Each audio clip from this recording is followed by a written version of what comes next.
local counties, they are now in a situation where they just lost out on a hell of a lot of tax revenues over the past 3-4 months. So they're all trying to reach out and see, okay, well, what can we do to regenerate? What can we do to accelerate those revenues? Forcing a lot of the local jurisdictions to take a really hard look at it. When you look at it, it's tax revenues, it's job creation, it's one of the best stimuluses you can have. When we talk about job creation, you don't need to create an industry. It's already created. It's already creating itself. All you need to do as a government body is recognize it.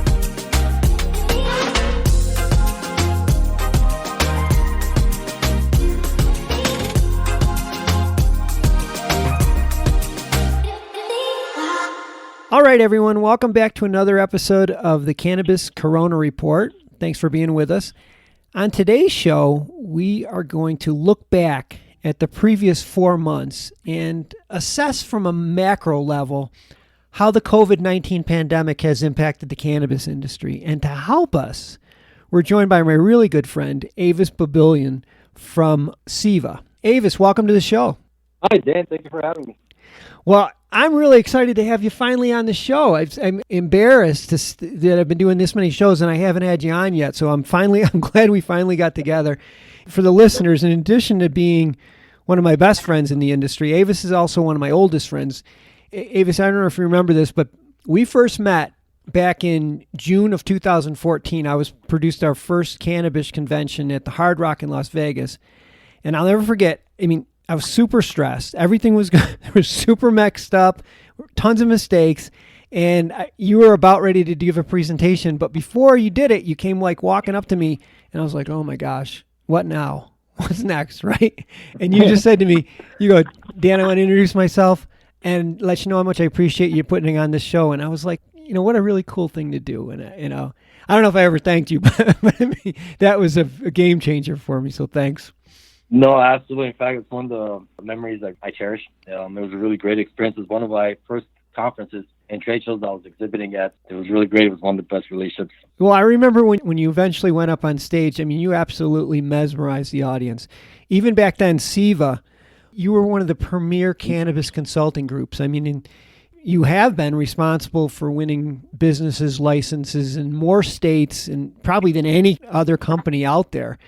Having you on today's show is so important. Your expertise in cannabis is only matched by your expertise in government.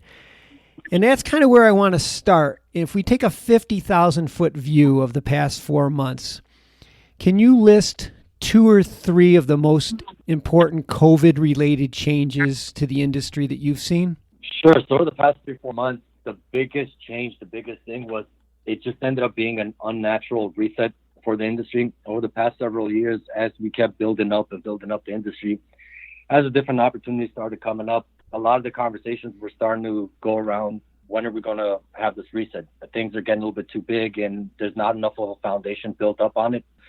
What the shutdowns did was it just kind of took that portion of it away from the industry and said, yeah, it's now time for a reset, whether or not you like it. So it forced a lot of companies to really reevaluate what they're doing, what line of business they're in. Does it make sense to continue? The larger MSOs, they all started falling like dominoes. No. But the bigger changes were, one, just the whole entire reset across the full supply chain, license, plant touching, ancillary businesses. Another one was, as it relates to the MSOs, it kind of really accelerated their failure, if you will. They were building up a house of cards, and the COVID-19 stuff with the investor confidence and everything, it caused them to reset. Another big thing that happened was a lot of the companies that were just barely holding on, it kind of forced them into a situation to reevaluate whether or not they exited the industry, if they restructured their companies. But then again, the greater thing that happened was it just forced people to explore the different opportunities. And I think the biggest change over the past 4 months has been that mindset. Oh man, that's an interesting perspective. It's almost like it was the bubble burst. That's kind of what you compare it to. It was a bubble burst, but it was forced on us by a virus. Yeah. It was either slowly let the air out or somebody come in with the needle and pop the bubble. And as bad as it was, as ugly as it was, I think in the long term, it was much needed. Yeah, I agree too. I've referred to it on this show as a forest fire. It's devastating, but the aftermath, I think there's going to be a lot of positive. One thing that I find really helpful is the fact that we were deemed an essential service. And I kind of wanted to get your perspective on this. I feel like it's changed the public perception of our industry. And I was wondering if you thought that may eventually lead to more or an increase in states passing pro-cannabis legislation. I do think so, because not too many businesses were deemed essential. It kind of forced the country to really look at cannabis in a different way. And if they weren't aware of cannabis and how far it's come medicinally, recreationally, adult use, it just forced that conversation. The other really great benefit of it was because of the shutdowns, most of the jurisdictions, city, state, local, county, they are now in a situation where they just lost out on a hell of a lot of tax revenues over the past 3-4 months. So they're all trying to reach out and see, okay, well, what can we do to regenerate? What can we do to accelerate those revenues? It's forcing a lot of the local jurisdictions to take a really hard look at it. When you look at it, it's tax revenues, it's job creation, it's one of the best stimuluses you can have. When we talk about job creation, you don't need to create an industry. It's already created. It's already creating itself. All you need to do as a government body is recognize it. Well, I couldn't agree with you more. I know that, a lot of the industry sectors are struggling right now. And you know that there's no institutional investors in the cannabis industry. And so most of the money that's come in from an investment standpoint is coming from private investors or cannabis funds. And unfortunately, that's kind of dried up too. I know you help companies raise money, and you also help companies invest money into cannabis. So I have a two-part question for you. What advice would you give companies that need to raise money? And part two would be, what advice would you give people or companies that have money to invest in cannabis? So I think we're going to see a really big uptick in investment. A lot of the investors are sitting home just looking at the industry. They're starting to vet the different opportunities in the industry. A lot of the investment people are starting to understand that you haven't missed the parade. Far from it. This is all just starting out. In fact, a lot of the investments that were happening in the space before the shutdown, they're really just, I don't like to say stupid money, but it wasn't wise money. If you're looking to raise capital coming out of this, understand that the license does not make your business. You got to have an overall business model.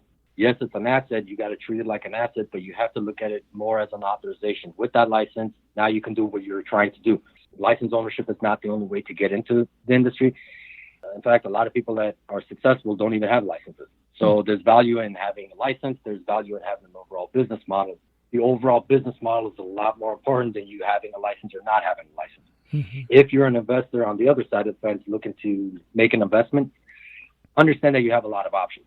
Before it was different. It's like, well, if you don't take this opportunity, somebody else will, or we're going to miss the opportunity.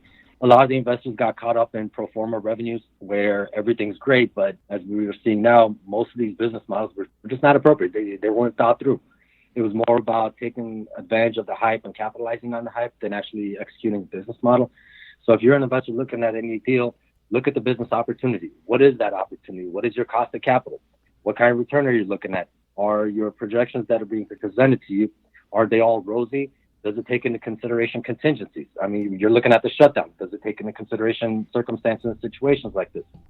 So a lot of the investment dollars that really made sense came down to the team that was going to be deploying the capital, the team that was going to be executing on the business model. So you want to look at it more well-rounded as opposed to, oh, here's an opportunity to get into cannabis. Yeah, I mean, those are basic sound advice that apply to every business, but for some reason didn't apply to cannabis a couple years ago. It was like you said, it was like, if you don't do this, somebody else will. You better do it quick.